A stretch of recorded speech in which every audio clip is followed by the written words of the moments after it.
Hey, how's it going? My name is Cam and I am a creative designer.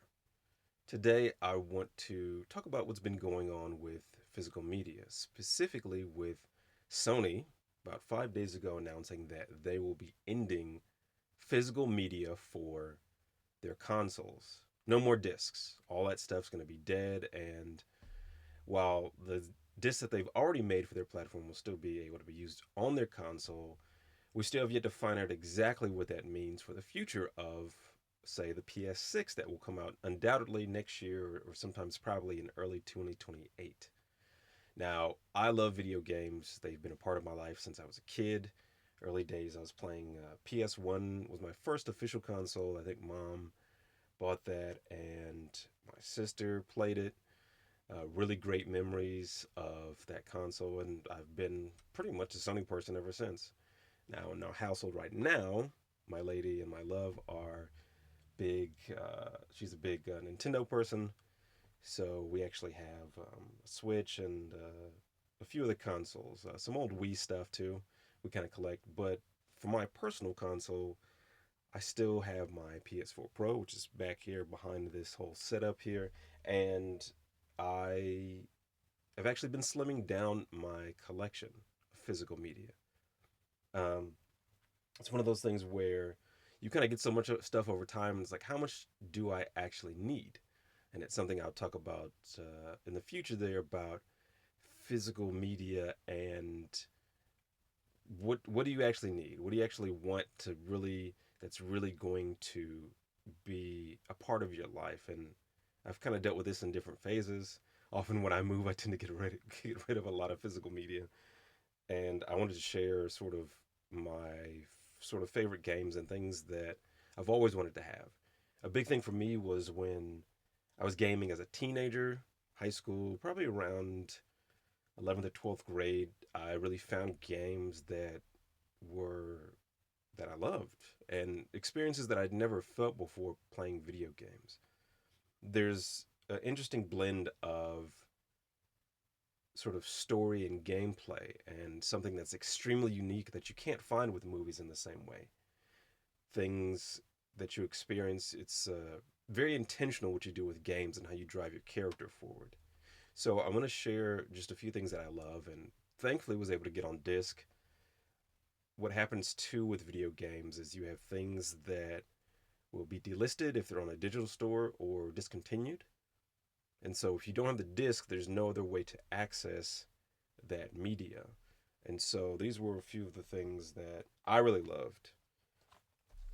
Now, thankfully, they remade these on PS4. These were originally PS2 titles, Okami and Shadow of the Colossus. Very happy to have these on disc. I'm replaying Shadow of the Colossus right now. I'll get back to Okami. This is a bit of a long game. This was, as I explained to my love, this was my, how do you say, like Legend of Zelda for PlayStation 2 in a lot of ways, just because of how, like, this wondrous narrative sort of unfolded, a lot of Japanese lore with this game, which is excellent.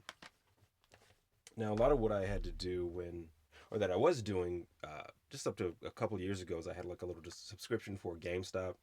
What I would do is I would always go in there. They'd give you a $5 voucher every month, and I would just cash that in for a game. A lot of their games were just $5, so it didn't cost anything.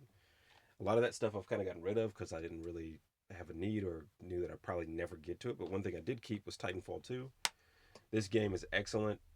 More so just my limited experience. I think I played like a demo or something and just knew about this game, but I wanted to keep a copy of this because this is fantastic. I watched my old roommate play the first one, and so this is awesome to have. One thing too, as Sony is discontinuing what they're doing with no longer making discs, hopefully that'll get reversed. And I really thought about it for a moment, and I was like, I initially didn't really think it was that big of a deal for me personally. I was like, well, a lot of stuff I get digital, or I will just play it at a later date. Normally, I don't buy stuff full price just because I don't have time to really game. That's not exactly my job. It's just a really extremely low part time hobby of mine that I get to occasionally. I would love to play more, but when time allows. And I was thinking that I wouldn't really have that big of deal. I was like, oh, it's okay, all digital. That's fine. But then I began to think.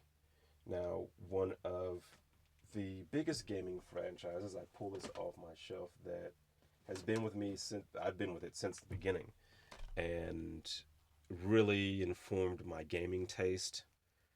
And actually, it's the reason why I bought a PS3 was for God of War. Now, this is still sealed. This is actually the third game, and unfortunately, right now, the number one and two games are locked to Sony's streaming service only, which is extremely annoying. Now, they did just announce a few months ago that they will be re-releasing the one games one, two, and three in the God of War trilogy. And with that, I thought I may not be able to get a physical disc of that. I would love to have that as a part of my collection. Those were like my early gaming experiences. I love those games. There's so much history that I have with those games. And the thing about that studio is that they did a lot of behind the scenes. So I got my first taste of what game design and development looked like from the perspective of the developers. They recorded these videos, and they actually still do. With their most recent last major releases, they had a good like documentary about their process, how stressed out they were, and with games taking 5, 7 to 10 years now, there's a lot of life that goes into making those things. And actually, watching the behind the scenes documentaries of God of War, uh, that would have been God of War 1 and God of War 2 and God of War 3, made me realize I don't want to go into game design. There's too much involved, there's too many moving pieces.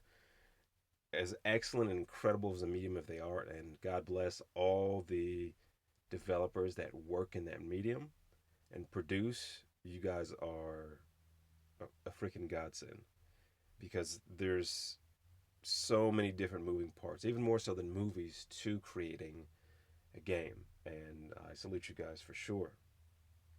Now, I do want to talk something about physical and digital media when it comes to being able to access your games. You do have digital check-ins with your games. Every so often, your console does need to check in via internet to make sure you have a game. One thing I personally experienced last summer actually, was the fact that I had a physical copy of a game on a disc.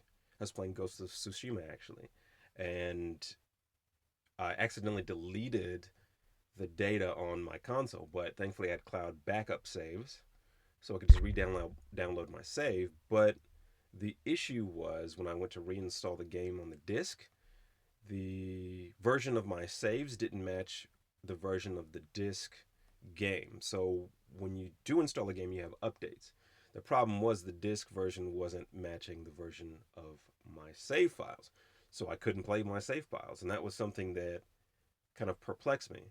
And the resolve for this, hopefully moving forward, is like, look, if people want to produce less discs, that's fine. You should produce a disc. The thing that I've always loved, though, and this is in rare occasion where you have a disc that has everything on the disc, all the updates. When you put it into your console, you have no updates. And that's really what my want for the future is for discs and consoles. I mean, when you had games back in the N64 days, you just pop the cartridge in. If it was broken or didn't work all the way, then I mean, you're kind of out of luck. But the thing about gaming back then is, even now, we actually downstairs have a analog 3D, which is like a FPGA version of the N64. Literally, my lady has her cartridges from her N64. We just clean them up a little bit, pop them in, they still work. And it's incredible to have this nice contemporary console with ability to play on a 4K TV without looking like complete crap. And that's something that also jogged my mind, is like, hey, I really want to be able to play these games that I've loved, and hopefully share them with my son and people in the future with these different collections. And so most of the stuff I have is the things that matter.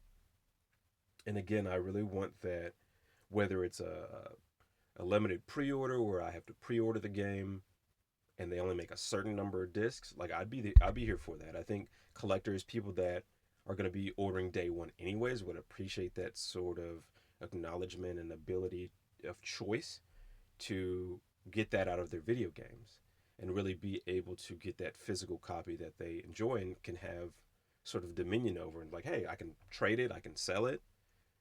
And I think even if it's at a marked up price, where it's like, hey, like we're gonna make these discs, there's gonna be this limited print, make that known. Like I would be here for that. I get from a company standpoint, as I'm a creator and an artist, I don't want to pay any third party platform extra money on something that specifically that I made, where I'm gonna have more of my money taken away from selling it through a marketplace, for example. I don't really like that, but I get the benefit of that, and that visibility, which is extremely important these days, is so much as competing for time and attention. Lastly, one thing of note um, with games is that pricing is going up. It is what it is. Now, the thing that I have here, this is the PS4 version of Cyberpunk. I got this for $10 at Best Buy. And if you can see the label there, that is saying that I can upgrade to the PS5 version for free. Very strategic with this purchase here. And this is cool. There's actually a map in here. As broken as this game was, the thing about the cross gen between PS4 and PS5 is there was a lot of free digital upgrades. So I can pop in the disc when I do get another PS5. I can play the PS5 version just with this disc for free. And it was really cool. Best Buy is very interesting because they also gave this really dope. I forget the artist, but this is I've seen this art before. It does awesome like cyberpunk sort of art. But this steelbook came with this, and this was all $10, like 10 or 20 bucks. It was incredible. Like you can't really beat that when it comes to these opportunities in the market where you do have a physical release with everything being controlled through just one store.